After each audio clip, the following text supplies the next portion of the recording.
Hi guys, BellaDonna Black here, and this following story was sent in by a Bella viewer.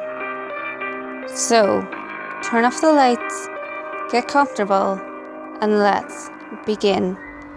The particular story I'm going to voice isn't necessarily the one I have, which is full of that horrifying fear factor, but it was such a strange and surreal event, which has stuck with me to this day. Anyway, onward. My name is Paul, and I live in a small East Coast state of America called Maryland. Mostly, it's insignificant in terms of this country as a whole.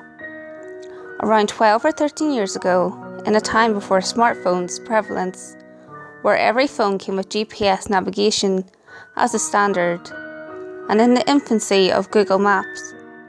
Actually, during the time this story takes place, I was using directions written from MapQuest, as I hadn't even assimilated to Google Maps yet. I was on my way to a job interview.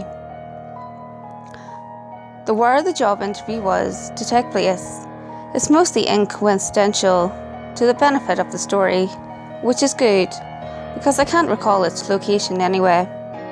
However, while driving down a popular byroad in the area, usually heavily congested for a small road, given it's the main ingress and egress to the international airport, which happens to be in my area, I misread my directions and performed a wrong turn, which has led me astray from my predestined route. I remember the road I turned down was a 2-lane road, which wound through the woods in such a sporadic progression of turns that I felt like I was doing donuts. No hills, just flat ground, trees, twists and turns. It seemed an eternity upon this same path, driving ever further away from the serenity of familiar surroundings, with no sign of the ability for a U-turn.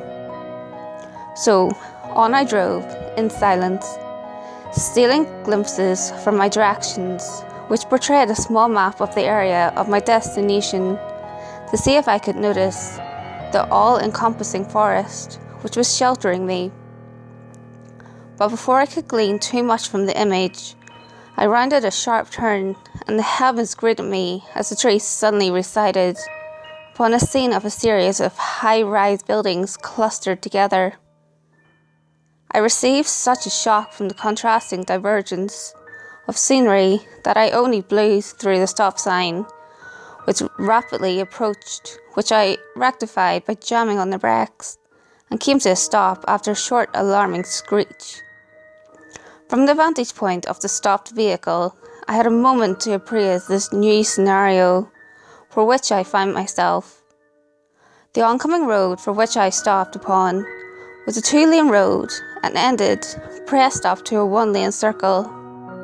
The intersection of these two paths was the stop sign where I was stopped. The 1-lane road was a circle which wrapped around the unconventional and business park from the stop sign. Around the buildings, which seemed to encompass an internal area of approximately, from a quick estimation from the stationary spot, 4 city blocks, and came back to the road I was on, going in the opposite direction. This meant that I would need to travel the circle in order to lawfully make my exit, and I must admit, albeit somewhat sheepishly, I wanted to travel so that I could explore this place. The thing that struck me, besides the abnormal placement for such a grandiose example of commerce, was the fact that for several minutes I'd been sitting at the stop sign. I hadn't seen a single pedestrian or car, nothing parked on the street, nothing driving, not even another random passerby who'd been turned around much as I had been. It was like a forgotten relic, made completely new. The concrete was pristine, the paint on the roadways and curbs was fresh.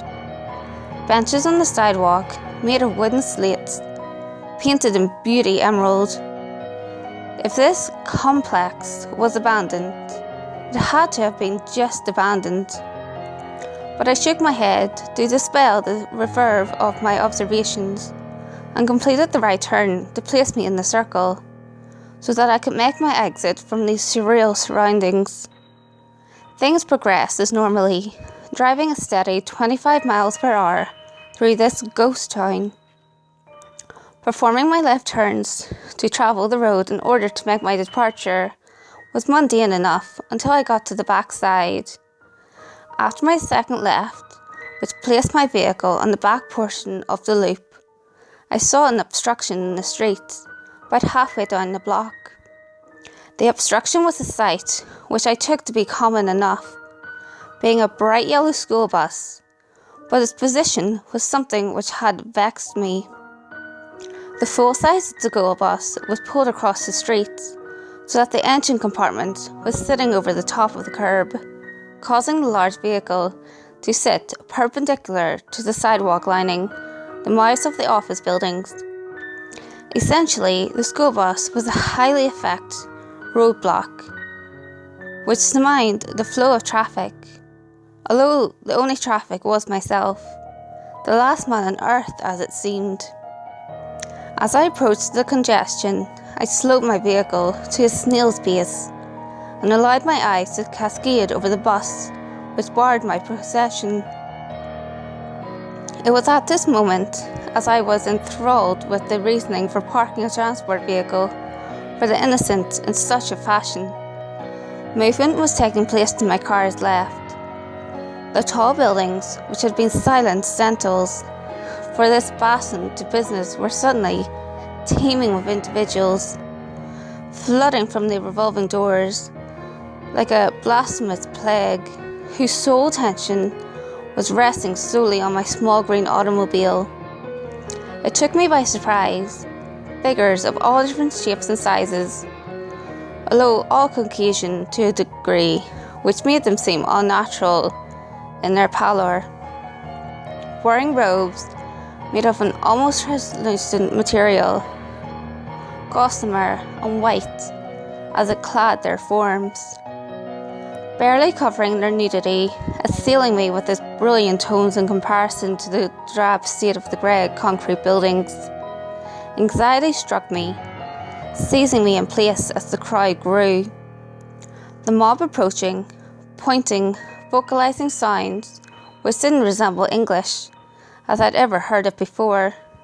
It was a shriek, a high-pitched, alarming shriek, which reverberated from an epic centre in the distance, possibly from one of the buildings, but it was enough to grant me the predilection to survive whatever sort of situation I had found myself. My car was slammed into reverse. The tires spun as the sudden movement caused them to lose their grip on the earth. The sudden cacophony of rubber on asphalt caused a pause to filter through the approaching horde, like a wave of paralysis which hadn't survived long enough to be effective. But I hadn't the time to spend much time considering the effects of the noise on these individuals, because I needed to flee, and quickly. There wasn't much distance between myself and the buildings from which these people were coming, so my time was short, until they reached me and wrenched their way into my vehicle to rent my soul from their mortal flesh. After giving myself about 5 feet of distance to the bus, my car was placed into the drive.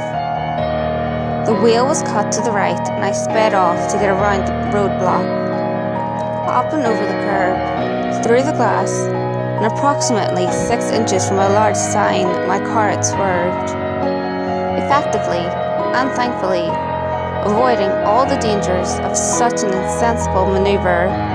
From that point, and to the chorus of despair wailing from the assembly to my rear, I sped out of the loop as quickly as possible and never looked back. I sped down the winding road back to my original point of improper directing and was soon home. I thought that would be the end of it, but there was always a kernel of curiosity in the back of my head about the whole situation and the strange congregation for which I was almost well acquainted with. Perhaps half morbid curiosity, another half were the effects of an imp of the perverse. But I had considered retracing my steps and attempting to find this complex once again, or search out any form of information about the complex, something for the sense of closure. But a few weeks after my run-in at the Forest Complex, I received a letter with no return address or name on it, just my information. Curiosity got the better of me, since I did have a pen pal at that point in my life. However, upon opening the simple white envelope, my gaze was met with a photo of my license plate, with 3 words, written in a scrawling script in dark red ink. The words read, "Don't come back." I decided to let the mystery alone after that. Update. In the time since I wrote down this story, I've come to find out that there is a cult which operates out of Laurel, Maryland, called the Brotherhood of Satan. I have no idea if these things are related, but it gave me pause to know that these sorts of things existed around me. Hey guys, if you enjoyed this video, give it a thumbs up and share it with your friends. You can also leave a comment below. All feedback, good or otherwise, is always appreciated. If you have any creepy stories of your own, or have any topics that you would like me to cover, feel free to send them in via any of my social media. You can find all links to my social media in the description below. Until next time guys, make sure you lock your doors, stay safe, and I'll see you next video.